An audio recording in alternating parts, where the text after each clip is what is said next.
Alright, this video is going to be a guitar tutorial for the Say Anything song, Every Man Has a Molly. The introductory riff is pretty easy. You start on the 9th fret of the 3rd string, and what you're going to do is you're going to just kind of bar that entire fret like this with your index finger. Then you're going to hammer onto the 11th fret like this, and then using your middle finger, you're going to hit the 10th fret on the 2nd string, so you have this sound. And then just release with a pull-off on the 3rd string, then pinky on the 12th fret.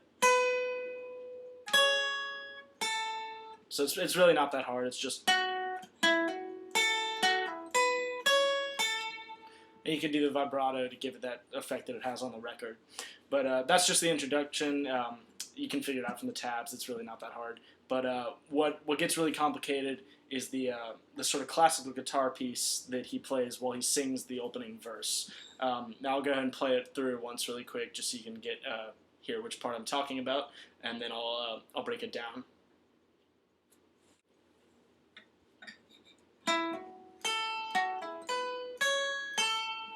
Here I am, laid bare at the end of my rope. I've lost all hope so long. Molly Conley just broke up with me over the revealing nature of the songs.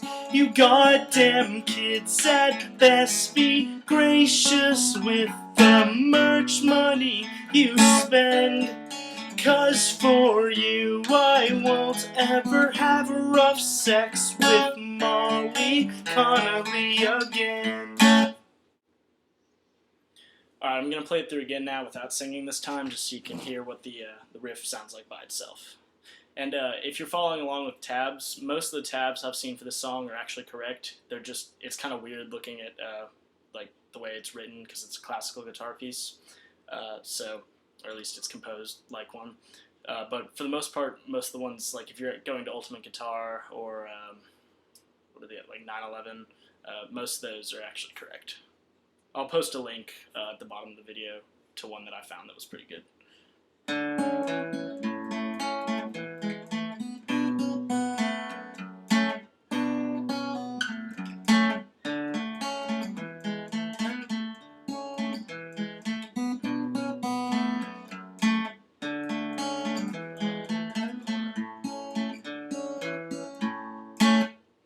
Alright, so that's the riff by itself without me singing over it. And alright, so now the easiest way to learn this song is to break the riff into sections, and a lot of it's going to involve just keeping track of, you know, which notes are in which little section, because a lot of it's actually repeating the same little hand motions. And I used to think this riff was really hard, and I could never figure out how to do it. After you do learn, muscle memory will completely take over, and it's actually hard for me to think about what I'm playing, because I'm so used to just, you know, the way my hand moves now. But breaking it down, the riff pretty much follows the same chords throughout the song, but it's just he's, you know, plucking individual strings. And you can finger pick this if you want. I prefer to, or I prefer to use a pick and use my middle finger to kind of do a bit of both. Because there's several parts in the song when you have to pluck 2 strings at once, like this part. I'm hitting the 2 notes here, and you can't do that if you're only picking. You have to use a finger, or you have to finger pick. The first little segment that we're gonna do sounds like this. It's pretty easy. You're just gonna put your ring finger on the 2nd fret of the 2nd string. So 2nd fret of the B string, and then on the 4th string, which is D, you're going to first time hit it open, and then you're going to hammer on 2nd with your middle finger. So it looks like, sorry, got this pattern right here.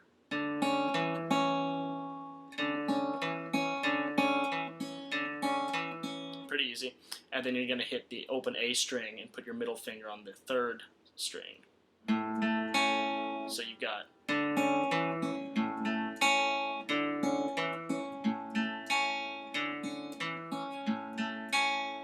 so just play that through a couple times, and then from there, the next part, so we're moving on to the second little fragment of this riff, is you're going to put your middle finger on the 2nd fret of the D string, and your index on the 1st fret of the G string.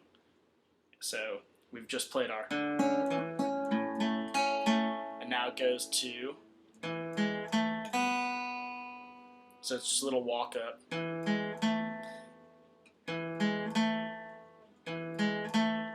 And then for the last note of this, which is a B note, you can either move your finger up to the fourth string of the the fourth fret of the third string, or you can just play the second string open. Whatever you prefer. I like to play the open string. So you've got so far.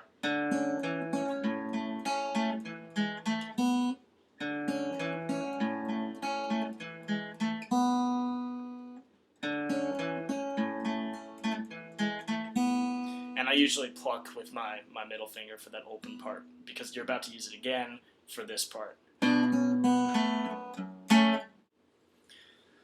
Alright, so now we're on the third portion of the riff, as we're dividing it up. And this is where you have to use either finger picking or a pick and one other finger. I like to use the middle finger, I think it's the easiest, to hit two notes at once. And the two notes, it looks like this. Hold it up there. You've got the second string on the third fret and the fifth string on the second fret. So you use your middle finger on the B string and your pick on the A string. Or if you're finger picking, it would just be like this. So what you're gonna do is for this first note here, you're gonna pluck both, and then you're gonna do a little walk down on the B string. Where you move it down one fret, so use your middle finger to get it, like that, and then open. Although, sorry, you shouldn't be plucking, but at this point you're just hitting that higher string, so. I like to do it with the middle finger. You could switch it to the pick if you wanted. That'd be kind of hard, I think. You could do that, though. So, from here, you're going to move your middle finger down to the G string.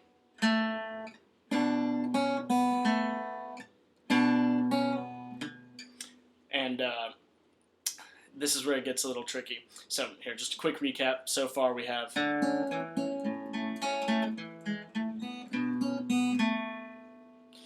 now we have to do that little kind of snap part, though. Alright, so the trick to doing this is from here, from the walk down, you're going to move your index finger down to the second fret of the sixth string, right there. It's the F sharp. But you're going to do it in this way, and this is where muscle memory is going to come in and take over eventually once you figure out what you're doing. You're going to tap it and then pluck it, so you get this kind of fluid. I'm only plucking once, but it's that tap. It's that first tap of me actually moving my finger to it, and this isn't necessary to get the sound you want, but rather to get that muscle memory to make playing this and singing it at the same time really easy. So it's hard to break down and explain, but once you feel it, it'll make sense. So this whole part should sound like this.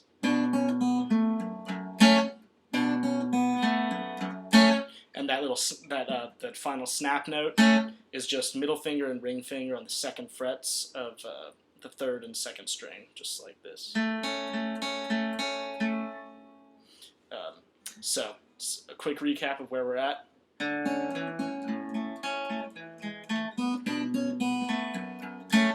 So it's like the ending part is like a 1, 2, 3. The 1 is the tap, the 2 is the pluck, and the 3 is that final like snapping. Alright, so once you've mastered that, bad news is that he does it again now, but in a different way that doesn't involve that little like, and I'll explain. Alright, so like I said, he's going to play that part again, but slightly differently. And so really quickly, where we are on the song right now is...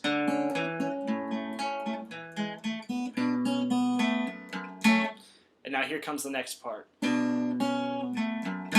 Sounds very similar to...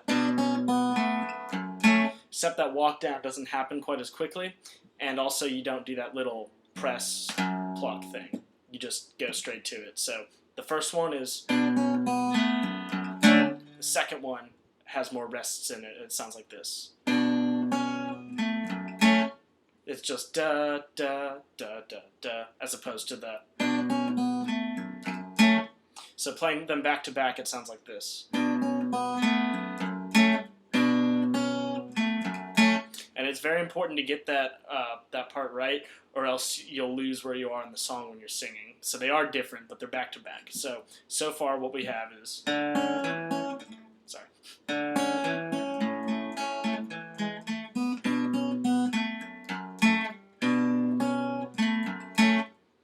And then here comes the last little part, and then it all just starts over.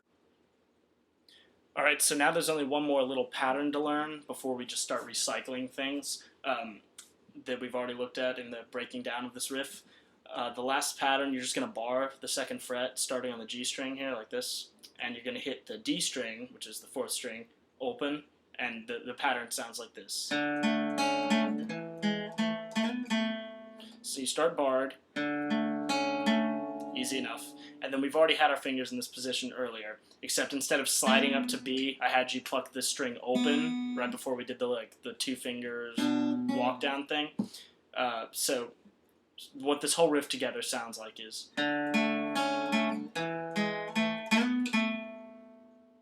pretty easy. You've just got this one we used earlier, fingers like that, and you just slide up to the B note on the 3rd string, and then slide back down to the A. So far what we've played is and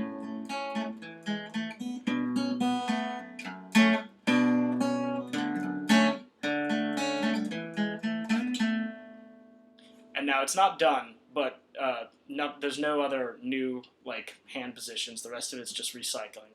So from here, from this, you're gonna pluck the A string and do that little that we did earlier, and then you're gonna come back into this position.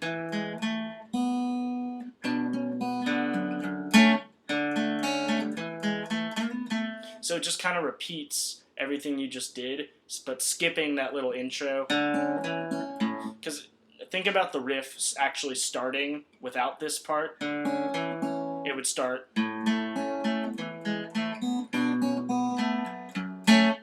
So ignoring this time around, ignoring the, you're just going to start. And this time, you do the version of this with the little bounce tap thing, and then you just do that same little concluding bit I just did.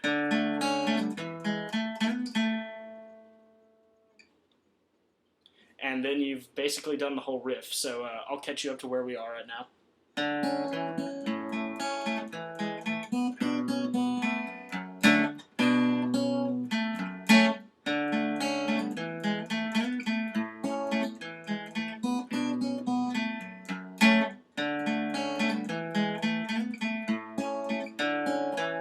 And that's where it cycles back into him playing it again.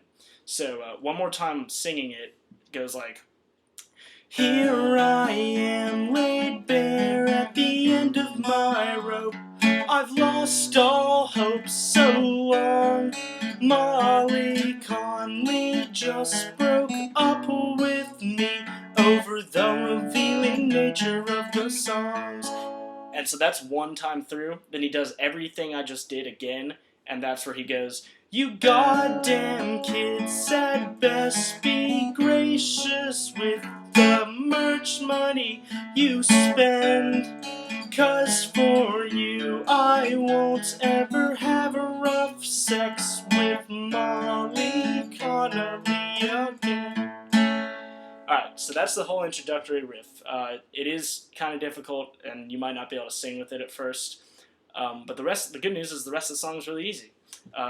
It's all just power chords, except for the guitar solo, but even it's not very complicated.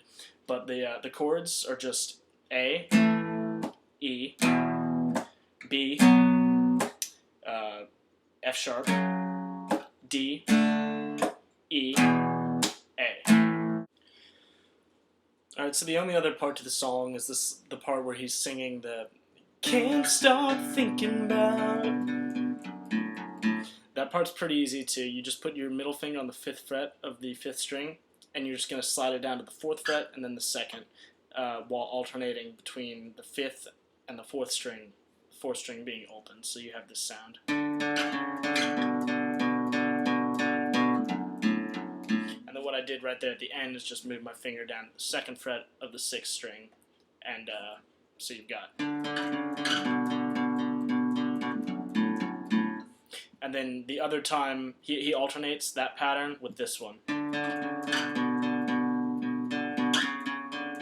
where you just slide back up to the 4th fret. So all in all, this part just sounds like.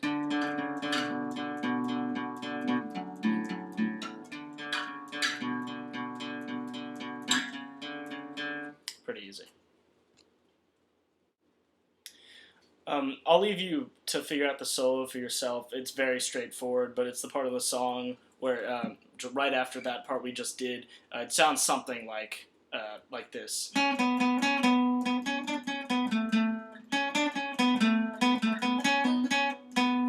And then he plays that exactly like that again, except a 2nd guitar comes on top and does something like.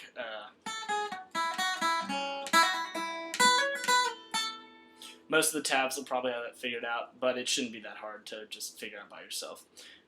So that's the whole song. You can skip around to bits of the video to figure out the individual parts, but I hope that was helpful.